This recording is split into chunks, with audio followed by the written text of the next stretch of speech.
Hi friends, welcome back to our channel Prasad Anand tech. ఈ రోజు మరోసారి కొత్త వీడియోతో మీ ముందుకు రావడం జరిగింది. అదేమిటంటే రైతు బీమా ఉంది కదండి, దానికి సంబంధించి గవర్నమెంట్ నుంచి కొన్ని ఆదేశాలు రావడం జరిగింది. దాంట్లో కొందరు ఈ సందేహాలు ఉన్నాయి. అదేంటి అనేది ఇప్పుడు మనం తెలుసుకుందాం. రైతు బీమా అప్లికేషన్స్ తీసుకుంటున్నారు వ్యవసాయ అధికారులు. మరి రైతు బీమా మేము చేసుకోవాలా లేదా, ఇంతకుముందు ప్రభుత్వంలో రైతు బీమా వచ్చిన వాళ్ళకి ఇప్పుడు వస్తుందా లేదా, మళ్ళీ అందరు చేసుకోవాలని కంగారు పడాల్సిన అవసరం లేదండి.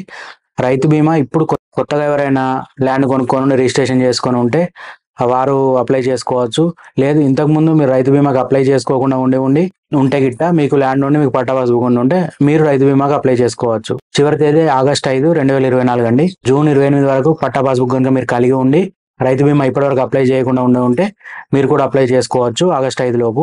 గతంలో బీమా చేసుకొని ఉండి బీమాలో మార్పులు చేర్పులు కనుక ఉండి ఆధార్ చేంజ్ కానీ నామినీ చనిపోతే మార్పు కానీ చేసుకునే వారికి మాత్రం చివరిది జూలై 30 తారీఖు చివరి తేదీ అండి.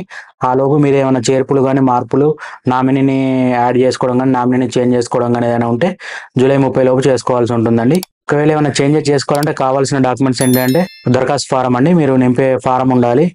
దాంతోపాటు మీ పాస్బుక్ ఉండాలి.